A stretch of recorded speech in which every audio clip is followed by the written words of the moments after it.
Mana gained. Whoa. It's been a while since I got that pop-up. Last time was... the last time I got a new invader. I have a new invader. I have a new invader? I thought I basically already had all the invaders I was going to get. Mana gained. Again? Okay, what's going on? I start looking around in the caverns, as it's my newest expansion, wondering what could be my new invader. It's been open for like a week now, so it's probably something sneaky. Hopefully not too sneaky. I don't see anything down deeper in the cave, so I try to backtrack the notification. I've never really had to do this before, and it's weird. I try to remember something that's on the tip of your tongue. So I do what works for me when that happens. I try to go over what I was thinking, or what I was doing, looking for something that will make the thought finally click. So I zoom out and try to only focus on areas with activity. It was something active.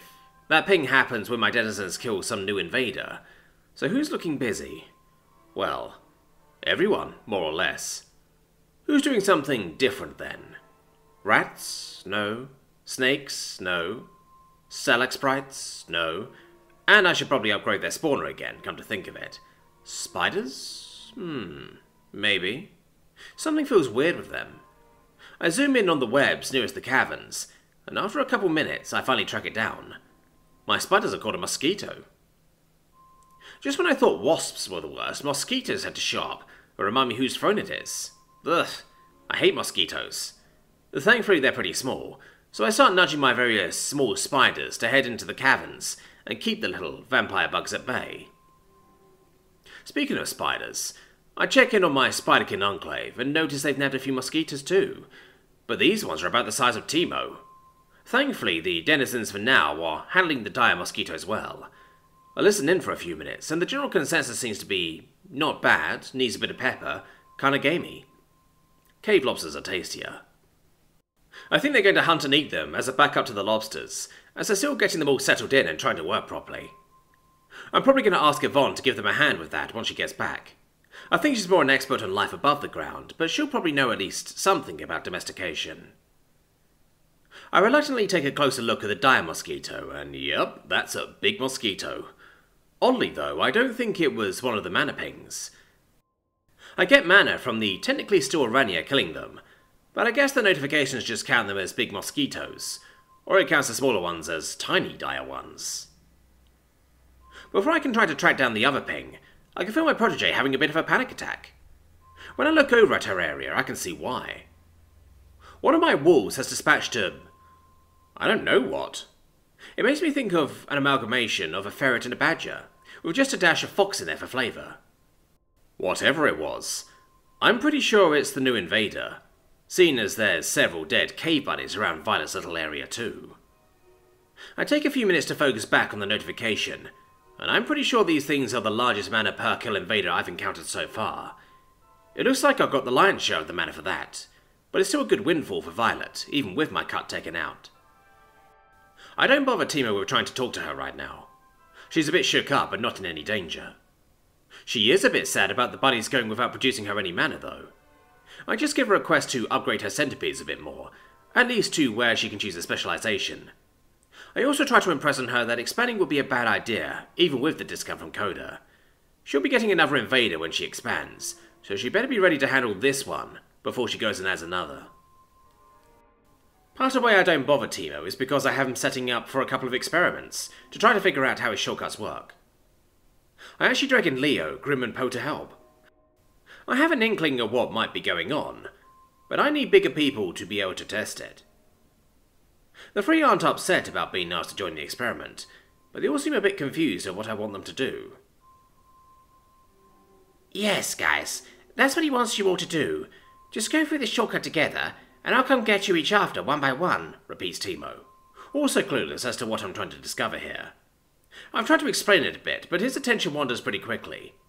I'm not sure if the concept is one that he wants to let slide off his brain without thinking about it, or if it's boring for him. It could even be both, honestly. The three scions all nod their understanding for their parts, at least, and take the shortcut down to the training room.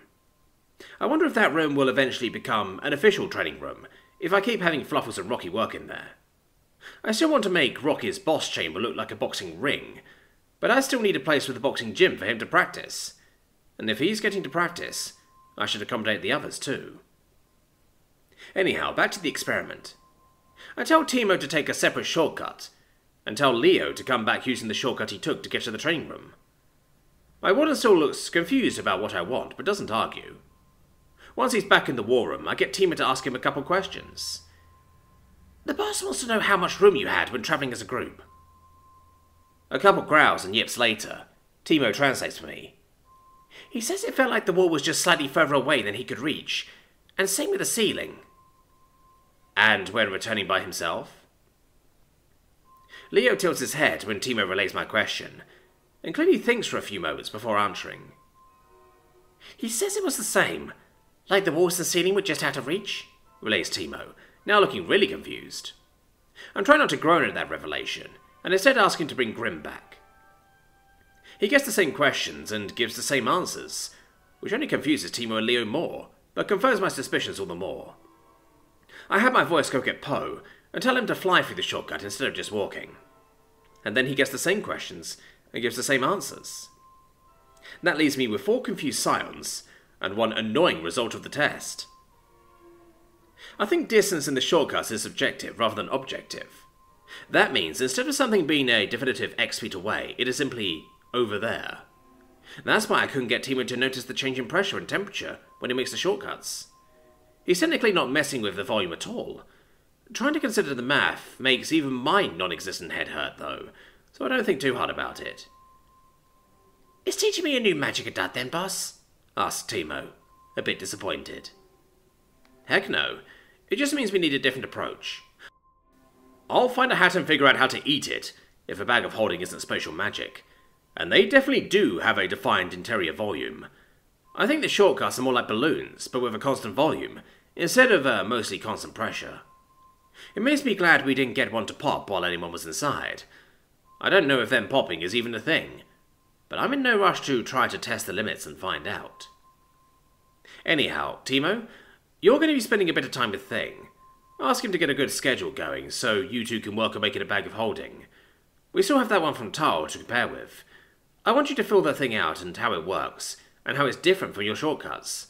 I don't need them to become more defined like the bags of holding, but I do want you to be able to make a defined space into a larger defined space. Once you do that, I'll be able to teach you some serious stuff.